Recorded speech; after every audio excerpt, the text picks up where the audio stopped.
Hello and welcome to the BMC Learning Series. Today we'll cover using Job Optimizer pipes, the feature of MainView Batch Optimizer, also known as MVBO. If you have not taken the MVBO Architecture Overview session, you may wish to do that first, though it's not a prerequisite. MVBO pipes pass data directly from one program into a second program, allowing both programs to execute at the same time. With pipes, data from one job is held in memory until the next job step is ready for it. Parallel processing can significantly reduce the elapsed time for batch jobs, and removing I/Os by using memory reduces CPU cycles. A pipe defines the data transport technique for the programs that are being split. Each pipe is associated with a single QSAM file. Now here's a representation of a basic pipe. It has a single writer and a single reader. Application 1 writes some data to Application 2. You can have a single writing application that writes to multiple reading applications. In a daisy chain configuration, there can be an interim step, such as a sort. While it's possible to have multiple writers writing to a single or multiple readers, we recommend that you do not use this configuration. Pipe policies define how you want pipes to work in your environment. You can create definitions in the BSL Plex dataset as pipe LST00 and pipe POL00. If you are using batch pipes and you are migrating to MainView Batch Optimizer, you can use batch pipes compatibility mode. Simply specify subsys keywords in the batch JCL. No additional JCL changes are needed. Now let's take a look at pipe policies in the batch Plex or BSL Plex.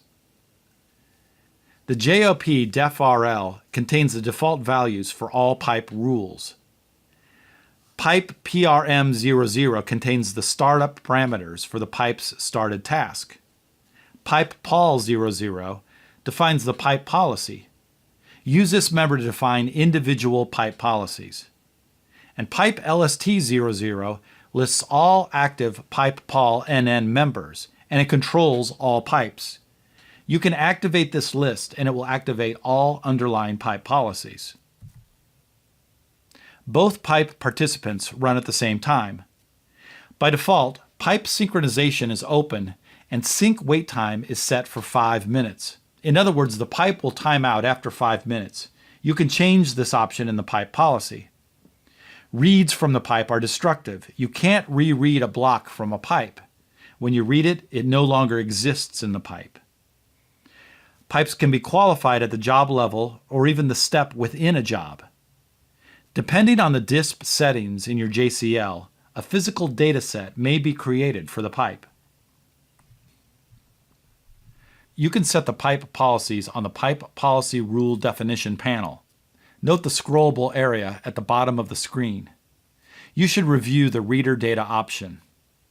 The valid options are N for next valid block and A for all. Now for a single reader, single writer pipe, you can only specify the value of N. However, for a single writer, multiple reader pipe, you must specify the value of A. You'll need to decide how to handle Abends. You can either rerun the entire collection or allow the writing job to continue and restart only the reading job. Restart techniques are documented extensively in the Job Optimizer reference guide. That concludes this session on using MVBO Job Optimizer pipes. For more videos on MainView and other BMC solutions, please visit our BMC Mainframe YouTube channel at youtube.com/user/BMC Software Mainframe/featured. That's it for this session. Thank you and see you next time.